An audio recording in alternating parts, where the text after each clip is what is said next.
Your question is about Ganesh Chaturthi. Yeah, today is Ganesh Chaturthi, and I congratulate everybody. And it's a very celebrative day in India.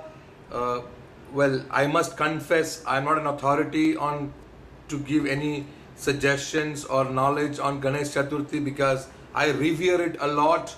I revere the Indian mythology, and Ganesh Ji is obviously a very respected and revered sacred subject in the Indian ethos. The worship factor of India is complete with a worship to Ganesh Ji, and though it's a mythical subject as I think it is, it's very integral part of a worship in India. And a few things I know about it is that, number one, it is in the very integral part of Indian ethos. There's a lot of reverence, a lot of celebration, lot of sacredness and piosity associated with Ganesh Ji. The other thing I know is that Ganesh Ji is known as the son of Lord Shiva and his consort Parvati.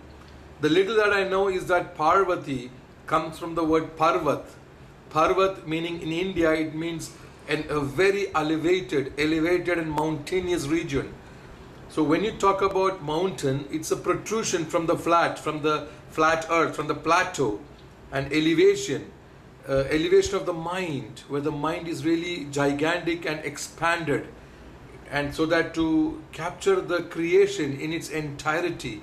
So when somebody is uplifted in the mind with such an expanse as to accommodate and include all the creation within itself, perhaps that is a celebrative ambience, and that is called Parvat, a mountain. And consort of Lord Shiva is Parvati. The word Parvati has perhaps come from this gigantic celebrative ambience because of the upliftment and elevation of the mind to the measure of a Parvat, to the measure of a mountain. Well, this is one thing that I know about Ganesh Ji. The other thing that I know about Ganesh Ji is a story that he is a product of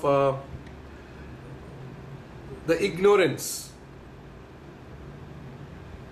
within existence, within Parvati herself, which is to indicate, see now, this is sprinkled with Indian words like Rajoguna, Tamoguna and Sattva-guna. Rajoguna is the drive of excitement, of activity. Sattva-guna is a very subtle, though subtle yet very potent activity, of correctness in activity. This is through Sattva-guna, very meditative. And Tamo-guna is the ignorance. Tamo-guna is perhaps known as the lethargy.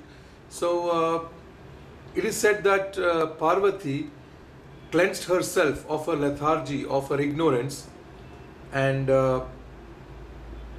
converted that as a human body, and allowed that to be at the gate of a residence or an entrance into perhaps celebration.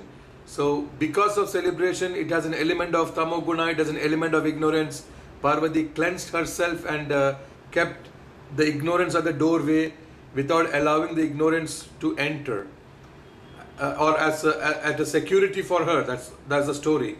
And at that time comes Lord Shiva, who is known as the father of Ganapati, Ganesh Ji, and then innocence and freshness and purity is what Shiva embodies, a total wisdom.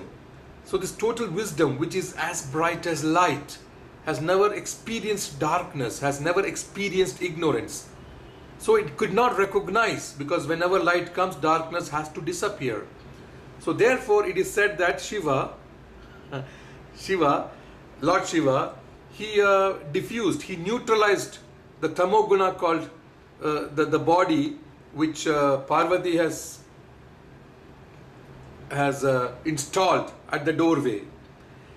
So Shiva neutralized the ignorance by eliminating the head region of this human body.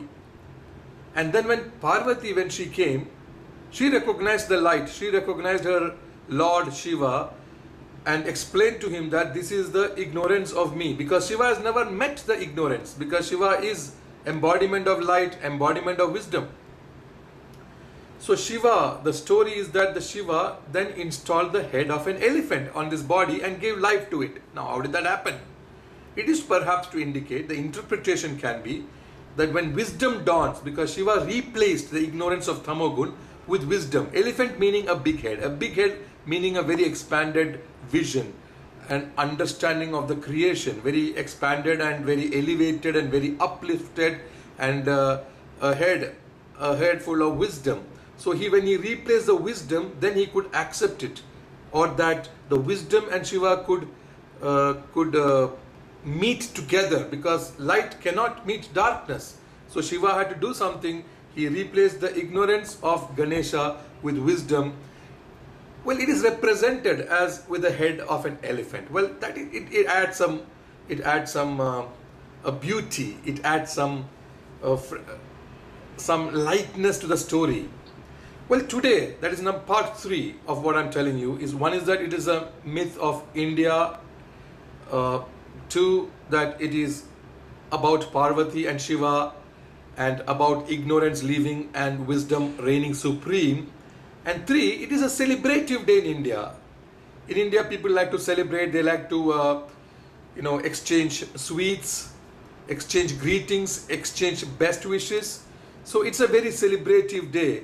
In Maharashtra, in the state of Maharashtra, it's very, very prominent, the celebration of Ganesh Chaturthi, and they immerse the idols of Ganesha in water by saying Ganapati Pappa Maurya, Ganapati Pappa Maurya. Maurya simply means mine. In Marathi language, mine means Maurya. So Ganesha is mine, and that's how they chant. There's a lot of dance, a lot of celebration. People come together. This is part 3 of what I know about Ganesh Chaturthi. Part 4 is that Ganesha is meant as somebody who neutralizes and diffuses obstacles. So generally this is the first obeisance or the first worship people do in India.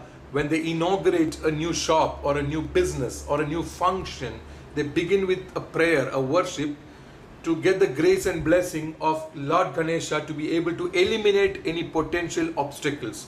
I would say you must work hard, you must enskill yourself, you must enable yourselves, you must empower yourselves through education, through skills, through work culture, and drive yourself hard to bring together the resources required to run a show, to run a program, to do a business, to create resources or to achieve.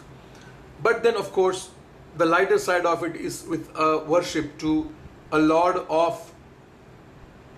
Ganesha to be able to come on your side, and when he is on your side, it's claimed that he removes obstacles. So the part 4 of what I know about Ganesh Chaturthi is that Ganesha is the eliminator of obstacles, and that is the first respect which is offered to the divinity as in the form of Ganesha. Invoking Ganesha establishes that obstacles in the path of your success or in the path of your project is diffused and eliminated. So once again, these are the 4 understanding of Ganesha that I have. It's a myth of India. It is about Shiva, Parvati and Ganesha. It is very celebrative, and it is elimination of obstacles. So I convey my heartfelt greetings to everybody on this auspicious day of Ganesh Chaturthi.